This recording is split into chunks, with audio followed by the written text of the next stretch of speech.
Militan Hamas menolak tawaran kesepakatan baru dari Israel dan memberikan sejumlah persyaratan mutlak untuk memulai kembali proses pembebasan sandera.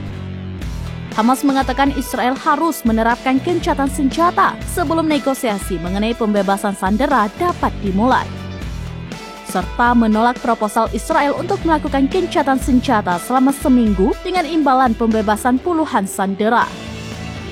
Menurut laporan Wall Street Journal yang mengutip pejabat Masir, kepala sayap politik Hamas, Ismail Haniyeh, mengatakan kepada pejabat intelijen di Kairo bahwa kelompoknya tidak akan membahas pembebasan sandera Israel sampai gencatan senjata diberlakukan.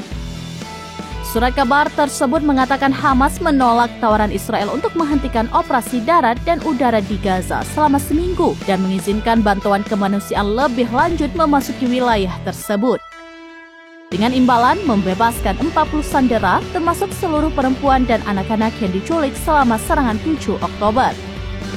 Hamas juga mengatakan bahwa Israel harus membebaskan ribuan tahanan Palestina sebagai imbalan atas lebih dari 100 sandera yang tersisa di Gaza. Laporan itu juga menyebutkan negosiasi penyanderaan tersebut direncanakan akan melibatkan untuk pertama kalinya perwakilan Jihad Islam Palestina. Dalam perkembangan lain, pemungutan suara Dewan Keamanan PBB mengenai resolusi yang menyerukan penghentian perang Israel-Hamas ditunda lagi pada Rabu 20 Desember 2023. Lantaran para anggota berselisih mengenai kata-katanya sementara jumlah korban tewas di Gaza terus meningkat. Perdebatan di markas besar PBB di Manhattan terjadi dengan latar belakang memburuknya kondisi di Gaza, di mana seorang pejabat senior PBB mengatakan bahwa langkah Israel untuk mengizinkan masuknya bantuan jauh dari kebutuhan yang semakin meningkat. Anggota Dewan telah bergulat selama berhari-hari untuk menemukan titik temu mengenai resolusi tersebut. Pemungutan suara yang ditunda beberapa kali sepanjang Selasa setelah ditunda pada hari sebelumnya. Israel yang didukung oleh sekutunya Amerika Serikat yang merupakan anggota tetap Dewan Keamanan yang mempunyai hak veto menentang penggunaan istilah gencatan senjata.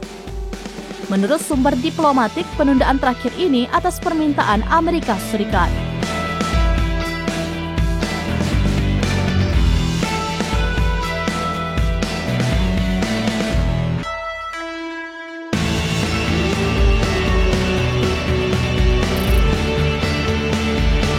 Download Tribun X sekarang, menghadirkan lokal menjadi Indonesia.